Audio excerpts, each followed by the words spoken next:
धरना देने आए, क्या मुद्दा? देखिए, बिजनौर जिले में पिछले 3 महीने के अंदर 25 घटनाएं हुई। मैं गांव में मीटिंग करने गया, वहां की महिलाओं ने मुझे बताया कि गुलदार आज भी आता है, और जब मैं पुलिस से शिकायत कर दूं तो पुलिस कहती है कि यहाँ से आप जगह छोड़ो, कहीं और चले जाओ। शिकायत का निवारण करने की बजाय जनता को ही वहां से जाने के लिए कहना, कहाँ कहाँ से जाएंगे लोग। तो 25 से ज्यादा लोगों की जान गई है।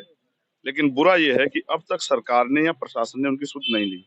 मैं समझता हूँ कि अगर यही जान, जबकि ऐसा नहीं होना चाहिए किसी के साथ भी कोई घटना हो, अगर यही किसी नेता, किसी अधिकारी, किसी व्यापारी के बच्चों के साथ होता तो शायद इस पे कोई काम हो जाता। लेकिन ये घटनाएं किसानों के साथ, मजदूर परिवारों के साथ हुई है, सरकार ने इसलिए संज्ञान नहीं लिया।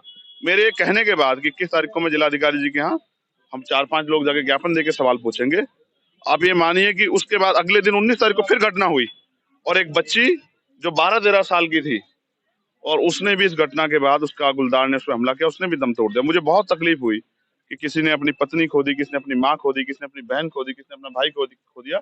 एक हमारे किसान थे सिख यहाँ, उनका 22-23 साल का अकेला बेटा, उसको तो गुलदार उठा ले गया, उसकी जान ले ली। उस बाप से पूछो, उन माओ से पूछो जिन्होंने अपने 10-10 साल के बच्चे खोए हैं, और सरकार और पुलिस और एडमिनिस्ट्रेशन शांत बैठा है। मुझे ऐसा लगता है कि मेरे जैसे लोगों को यही राजनीति करनी चाहिए कि उनकी आवाज उठाएं, और हमने यहाँ मांग उठाई है कि 25 लाख रुपए का मुआवजा प्रत्येक परिवार को मिले। किसान अपने खेत पे नहीं जा पा रहा, गुलदार न जान ले ले। मजदूर अपने लिए काम करने नहीं जा पा रहा। बहुत सारे ऐसे लोग हैं जिन पे कोई रोजगार नहीं है, उन्होंने पशु पाले हैं, खेत में घास लाते हैं, घास का चारा खिला के दूध इकट्ठा करके दूध बेचते हैं। वो लोग परेशान हो गए, लोग भूखे मर रहे हैं, लेकिन कोई सुनने को राजी नहीं है। इसलिए मेरी जिम्मेदारी बनती है कि मैं यहाँ के संघर्ष करूं और सरकार से जवाब मांगू। आज हमने जिलाधिकारी जी को ज्ञापन देना है, जिसके जरिए हम 25 लाख रुपए मुआवजे की मांग की है, और घायल उनके लिए जो मृतक है उन परिवारों के लिए, और घायल लोगों के लिए 5 लाख रुपए की मदद की मांग की है। और मेरा प्रयास है कि वो जो पूरा क्षेत्र है उसमें सुरक्षा का माहौल बनना चाहिए। अगर जनता सुरक्षित नहीं, जनता टैक्स देती है, फिर अधिकारी कर्मचारियों से सवाल होंगे, और अधिकारी कर्मचारी सवाल से भाग नहीं सकते। अब तो मैं यही हूँ ना। अगला कदम क्या है? अगर जिलाधिकारी महोदय कहते हैं मैं बेबस हूँ, सरकार नहीं चाहती, तो फिर हम इसको प्रदेश स्तरीय आंदोलन बना के हर जिला मुख्यालय पे आंदोलन कराएंगे। और अगर उससे भी काम नहीं चला तो लखनऊ में जाके विधानसभा घेराव करेंगे। लेकिन हर कीमत पे नगीना बिजनौर के रहने वाले लोगों की जीवन सुरक्षा करना हमारी जिम्मेदारी। इस लड़ाई को हम लड़ेंगे। 2024 के लिए क्या तैयारी है आपकी?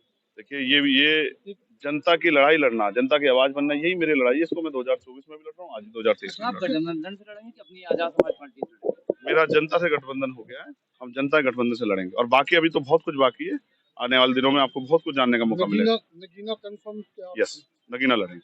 अच्छा, अगला एक छोटा मुद्दा ये है कि जैसे लोकसभा में इस समय बवाल चल रहा है कि मुख्यमंत्री को लेकर विपक्ष को गठबंधन से बाहर कर दिया गया संसद से, और उधर बीजेपी वाले ये आरोप लगा रहे हैं कि साहब उपराष्ट्रपति को जो सम्मान वो हुआ है, बेइज्जती हुई है, तो इसे आप किस रूप में? 2 चीजें हैं। पहला, जो सांसदों को बर्खास्त किया गया, उसमें मैंने अपनी बात रख के कहा है कि ऐसा समय जो तानाशाही का दौर आ गया, सरकार विपक्ष विहीन लोकतंत्र की कल्पना कर रही है, संसद की कल्पना कर रही है। ये लोकतंत्र की हत्या है। इसलिए मैंने कहा कि सभी सांसद 1989 की तरह इस्तीफा दे दें और सड़कों पर जनता की अदालत में चलें, और हम उनके साथ हैं सड़कों पे, जिससे कि सरकार की तानाशाही को रोका जाए। दूसरी बात, मैं उपराष्ट्रपति जी का बहुत सम्मान करता हूँ, लेकिन मैं याद दिलाना चाहता हूँ, मैं उनके, अगर उनका अपमान है तो मैं इससे बहुत आहत हूँ, लेकिन जब हमारी पहलवान बेटियों का अपमान हुआ, जब हमारी पहलवान बेटियों को घसीटा गया, तब भी सब यहीं थे।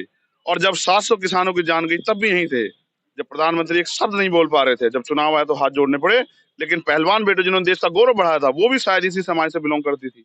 लेकिन जब उनके कपड़े फाड़े गए, उनको पीटा गया, उनको खींचा गया, तब शायद मुझे लगता है एक शब्द जो है उपराष्ट्रपति जी भी नहीं कह पाए। मुझे बहुत दुख है कि उपराष्ट्रपति जी भाजपा के इशारे पे एक गलत पिच पे खेल रहे हैं। किसानों को इसका बहुत बड़ा नुकसान होगा। मैं उनका बहुत सम्मान करता हूँ, और उम्मीद है कि उनको भी खुद एहसास होगा कि वो भाजपा के तंत्र में ना फंसे। वो एक संवैधानिक पद पे उस पद की गरिमा बना के और आगे बढ़ते रहे। हम सब लोग उनका सम्मान करते हैं, कोई उनका अपमान नहीं कर सकता।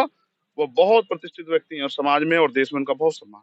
लेकिन आज वो बीजेपी के इशारे पे जो कर रहे हैं, इससे नुकसान होगा। जनता देख रही है कि किसानों की लाशों पे हंसने वाले भाजपा के लोग, पहलवान बेटियों की के अपमान पे हंसने वाले भाजपा के लोग आज अपने आप कितना गौरवान्वित महसूस कर रहे हैं। तो इसलिए ये सब चीजें 2024 से जुड़ी हुई चीजें हैं, लेकिन जनता समझदार है। अभी आपने मायावती जी के लिए परिवारवाद पे सवाल पकड़ किया कि उन्होंने आकाश आनंद को बना के परिवारवाद को बढ़ावा दिया। नहीं, मैं परिवारवाद की बात नहीं कर रहा हूँ। बेसिकली काशीराम साहब ने जो तैयार किया था विचारों का आंदोलन, वो कमजोर वर्गों का संयुक्त आंदोलन था। आपने उससे कमिटमेंट किए थे। नेता की ताकत होती है उसका उसका कमिटमेंट, उसका स्टैंड। जब नेता अपने कमिटमेंट स्टैंड छोड़ता, विचार छोड़ता, तो समझ जाना चाहिए। देखिए पिछले साल बहन जी ने कहा कि वो भी बहुत मजबूत है, 20 साल कहीं नहीं जाने वाले, 20 साल तक वही राजनीति करेंगे। अचानक क्या हुआ 1 साल में कि आपने उत्तराधिकारी घोषित कर दिया? तो मैं समझता हूँ उन्होंने, उनको खुद महसूस हो गया कि आज की राजनीति में वो फिट नहीं बैठ रही हैं। और चंद्रशेखर आजाद को रोकने के लिए जितने प्रयास करें कर लो, मैं इससे नहीं घबराता हूँ। मैं उनका धन्यवाद देता हूँ और मैं उनसे कहूंगा कि वो आराम करें। उनके हम चंद्रशेखर और बहुत सारे लोग देश में निकले हुए हैं जो भारतीय संविधान की भी रक्षा करेंगे, लोकतंत्र की भी, और प्रयास करेंगे कि भाजपा के इस गुंडा राज को खत्म किया जाए। धन्यवाद।